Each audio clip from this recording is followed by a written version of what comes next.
English का paper आज हम देखते हैं डीए के स्टूडेंट्स के लिए जो इंग्लिश की बुक यूज़ की जाती है। इसका कोड है इंग्लिश 112। एनुअल एग्ज़ाम में ये पेपर हमें किस तरह से आता है, इसके लिए हम एक मॉडल पेपर से गो थ्रू होते हैं आज। सबसे पहले आपको 20 मार्क्स का ऑब्जेक्टिव पेपर आएगा।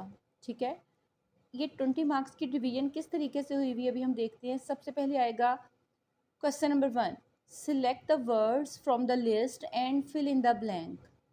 आपको क्लोज टेस्ट जो हैं आपके हर चैप्टर के एंड पर दिए गए हैं। टोटल 8 चैप्टर्स हैं आपकी बुक में और हर चैप्टर के एंड पर क्लोज टेस्ट दिया गया है। 3 से 4 एक्सरसाइज मौजूद हैं। हर एक्सरसाइज यूँ है जैसे फिल इन द ब्लैंक होता है। ठीक है, नीचे वर्ड्स दिए जाते हैं, ऊपर फिल इन द ब्लैंक हैं। आपने वर्ड्स, राइट वर्ड्स जो अकॉर्डिंग टू पैसेज राइट बनते होंगे उसको आपने इसमें पुट करते जाना है। ये आपका 5 नंबर का क्वेश्चन आएगा क्लोज टेस्ट के नाम से। इसके बाद आएंगे सिनोनिम। 5 मार्क्स के सिनोनिम हैं, 5 मार्क्स इसमें क्लोज में चले गए। अब हम सिनोनिम्स देखते हैं। 1 2 3 4 5 टोटल 5 सिनोनिम आएंगे। जो वर्ड अंडरलाइन है उसका आपने राइट सिनोनिम सिलेक्ट करना होगा, उसे आपने सर्कल करना होगा। क्वेश्चन नंबर 3 इसमें आएगा वन वर्ड सब्सटीट्यूशन। आपकी बुक में दिए गए हैं, वहाँ से आपको 5 ब्लैंक्स आएंगी, 5 ऑप्शंस आएंगे, आपने फिल करने होंगे। इसके बाद लास्ट पर फिर से 5 मार्क्स का क्वेश्चन आएगा, आपने वर्ब की करेक्ट फॉर्म लगानी है। ठीक है, इस तरह से ये टोटल आपका 20 नंबर का ऑब्जेक्टिव पेपर बन जाता है। आगे हम सब्जेक्टिव पेपर इंग्लिश का देख रहे हैं। पेज नंबर 220 आपकी बुक पर दिया हुआ है। साथ साथ मैं बता रही हूँ, साथ साथ जो है आप इसे देखते जाएं अपनी बुक पर। Question number 1, answer the following short questions. Total कितने क्वेश्चंस दिए गए हैं जी? 16 टोटल क्वेश्चन है। आपको अटैम्प्ट ओनली 10 क्वेश्चन करने हैं। 16 में से आपने 10 क्वेश्चंस अटैम्प्ट करने हैं इंग्लिश के। अगर आप पहले 5 चैप्टर्स बहुत अच्छे तरीके से प्रिपेयर कर लेते हैं, उसके आंसर क्वेश्चन आप अच्छे से याद कर चुके हैं, तो फिर पहले 5 पेपर से भी आप ये 10 क्वेश्चंस ईजीली अटैम्प्ट कर सकते हैं।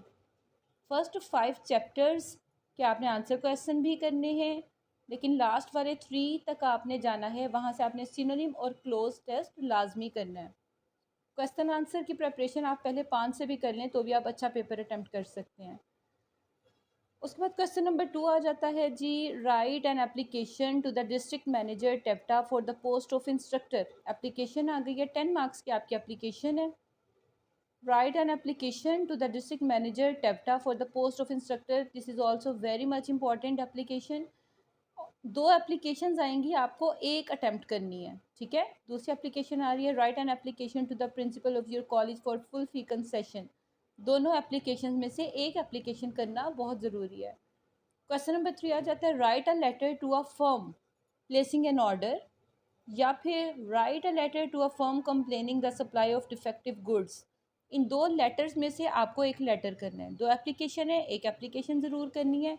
2 लेटर्स हैं, एक लेटर आपको ज़रूर अटैम्प्ट करना है।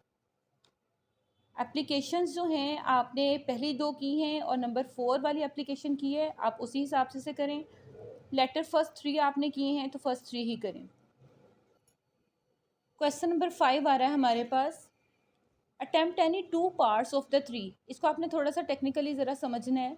इसके 3 पार्ट्स हैं क्वेश्चन नंबर 5 के, ए बी एंड सी। इसमें 3 पार्ट्स आते हैं। ए वाला क्वेश्चन जो है वो आपने प्रिपेयर नहीं किया हुआ, इसको आपने छोड़ देना है। आपने ऑप्शन नंबर बी और सी करना है। बी में क्या है, use any 5 of the following pair of word in your on sentences. अब पेयर ऑफ वर्ड्स आपने किस तरीके से करने हैं। फॉर एग्जाम्पल, अगर आप अफेक्ट का पेयर ऑफ वर्ड लिख रहे हैं तो इफेक्ट ही उसका आपने पेयर में लिखना है। आल्टर लिख रहे हैं तो आल्टर ही लिखना है। ब्रेक है तो ब्रेक ही दूसरा पेयर ऑफ वर्ड्स होना चाहिए। यूँ आपने नहीं करना कि आपने यहाँ से अफेक्ट चूज़ किया, यहाँ से आपने डोज चूज़ कर दिया। नो, इस तरीके से आपको मार्क्स नहीं मिलेंगे। क्वेश्चन नंबर बी और सी आपने अटैम्प्ट करने हैं। याद रखें, क्वेश्चन नंबर 5 जो आएगा उसमें ए ऑप्शन को आपने छोड़ देना है, वो आपने नहीं करना, आपने बी और सी करना है। सी में है पंक्चुएट द फॉलोइंग लाइन्स। ये पंक्चुएशन है, ये आपकी बुक में इसकी 5 एक्सरसाइज मौजूद हैं, वो आपने कर लेनी है। क्वेश्चन नंबर 6, राइट एन ऐसे on one of the following topics. एक ऐसे आपने लिखना है। टोटल 3 ऐसे आपको आएंगे, technical education, duties of a student, और साथ में एक और ऐसे है जी, साइंस एंड आवर लाइफ। इसमें से कोई एक ऐसे आपने करना है। 3 ऐसे आते हैं, यानी आपके पास काफ़ी सारी चॉइस होती है। Translate the following into English. उसके बाद आपको कुछ सेंटेंसेस आते हैं, टोटल 15 नंबर हैं इसके। या आपने ये पोर्शन करना है या आपने ये वाला पैसेज करना है। आप लोग ये प्रिपेयर कर चुके हैं, पैराग्राफ जो कॉन्टिन्यूटी वाले हैं वो प्रिपेयर कर चुके हैं, तो बेहतर है कि आप उसी में से ही कोई अटेम्प्ट करें।